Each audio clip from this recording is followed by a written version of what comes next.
The Castle of Eternal Torture. Once upon a time, in a small town nestled deep in the forest, there stood an old castle that had been abandoned for centuries. The castle had a long and dark history, and it was said that unspeakable horrors had occurred within its walls. Despite the rumors and legends, a group of adventurers decided to explore the castle.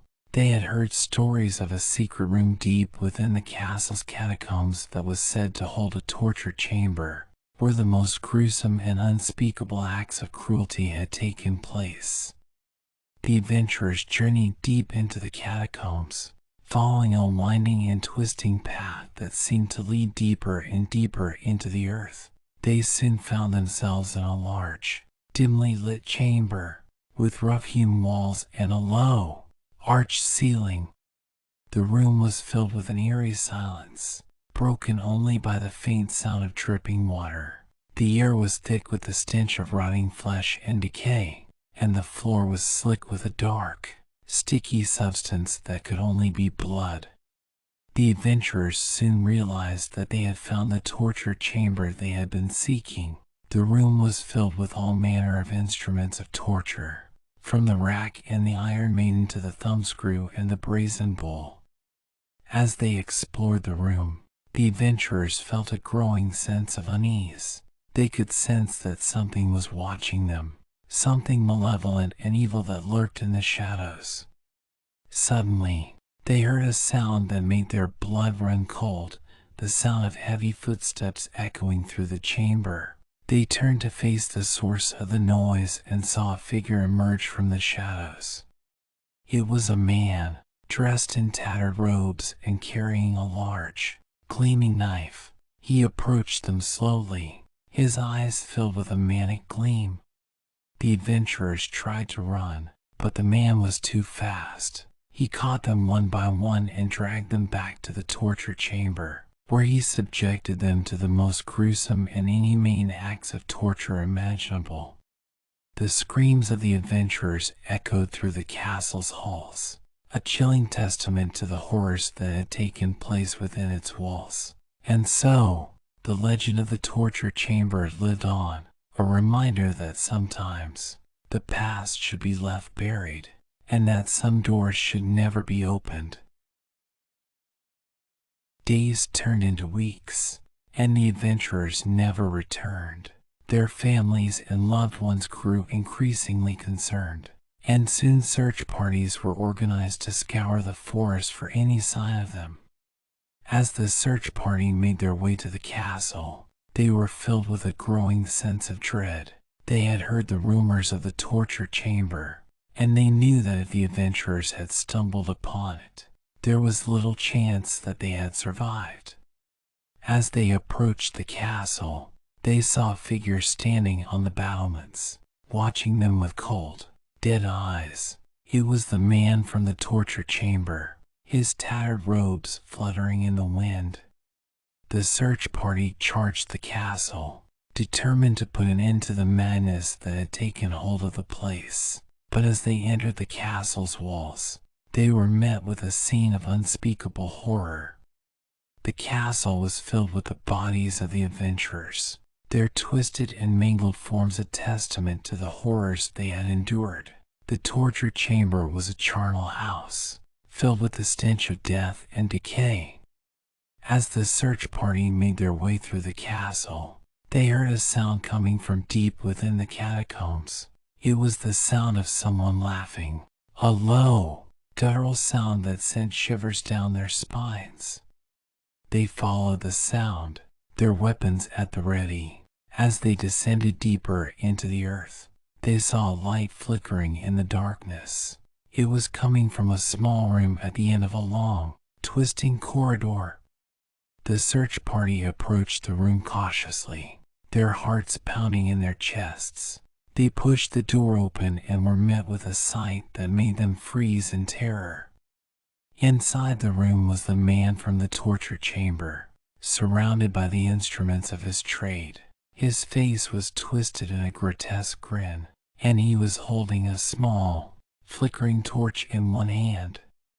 The search party charged forward, determined to put an end to the madness once and for all. But the man was too fast, too cunning. He slipped past them and disappeared into the darkness, his laughter echoing through the catacombs. And so, the castle became known as a place of unspeakable horror, a place where the dead walked and the living dared not tread. The legend of the torture chamber lived on, a reminder of the darkness that can lurk in even the most innocent-looking places, and of the madness that can grip a man's soul. The search party, shaken and terrified by the horrors they had witnessed, attempted to regroup and find a way out of the castle.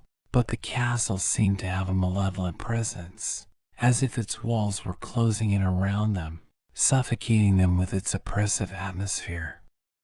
As they navigated the labyrinthine corridors, whispers filled the air. The voices were faint at first, barely audible, but they grew louder with each passing moment. The voices spoke in hushed, sinister tones, taunting and mocking the search party. Always twisted and shifted, leading them in circles, trapping them in a macabre dance of despair. Shadows flickered and danced on the walls, taking on grotesque shapes that seemed to mock their every move.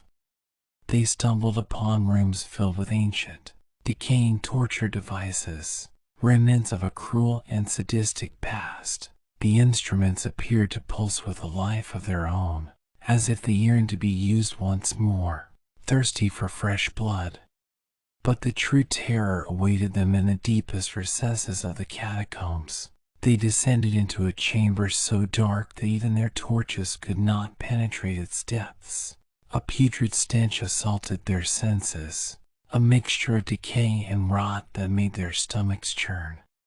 Suddenly, the torches flickered and died, plunging the search party into an abyss of darkness.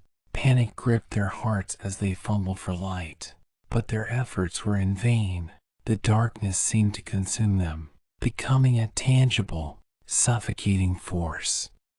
Whispers turned into malevolent laughter, echoing through the chamber. They could feel unseen eyes upon them, malicious and hungry. A voice, cold and dripping with malice, emerged from the darkness. "Welcome," it hissed, "to my domain." Their bodies trembled with fear as a pale, sickly light emerged from the shadows, revealing a figure standing before them. It was the man from the torture chamber, but he had changed. His flesh was pallid and rotting, his eyes vacant and soulless. The man raised his hands, and chains erupted from the ground, snaking around the search party's limbs, binding them in an iron grip. They struggled and screamed, but their cries were met with sadistic delight. The man approached each captive, reveling in their terror, his laughter echoing through the chamber. He whispered dreadful promises of pain and suffering, of eternal torment in the depths of the castle. One by one, he took them to the torture devices, subjecting them to unimaginable agonies. Their screams echoed through the castle, blending with the man's wicked laughter, creating a symphony of horror. In the end, only silence remained. The search party's bodies lay broken and lifeless, their spirits forever trapped within the castle's walls. The man disappeared into the darkness, leaving behind a chilling legacy of suffering and despair. The castle stood as a monument to the horrors that had unfolded within its walls, a place of eternal torment that would forever haunt the dreams of those who dared to venture near. The legend of the torture chamber became a cautionary tale, a warning of the darkness that lurks within the human heart and the unfathomable horrors that lie hidden in the depths of forgotten places. The legend of the torture chamber spread throughout the land, spreading terror and fear in its wake. People whispered of the castle's malevolent presence, warning others to stay away. But some were drawn to the castle, lured by the whispers that spoke of unimaginable power hidden within its walls. They came in search of knowledge and power, believing that they could control the darkness that resided within. They were wrong. The castle's darkness consumed them, twisting their minds and corrupting their souls. They became the castle's servants, spreading terror and fear throughout the land in a dark and twisted reign of terror. The castle's malevolent presence grew stronger with each passing day, feeding off the terror and suffering of those it claimed as its own. The castle became a living entity, its walls pulsing with a life of their own, as if the castle itself had become the torture chamber. Those who dared to venture near the castle were never seen again, their souls trapped within the castle's walls, their bodies used to fuel its never-ending thirst for power and suffering. Rumors spoke of a dark ritual that could banish the castle's evil once and for all, but few were brave enough to attempt it. Those who did never returned, their fate unknown, but their screams echoed through the land, a testament to the horror that awaited those who dared to challenge the castle's power.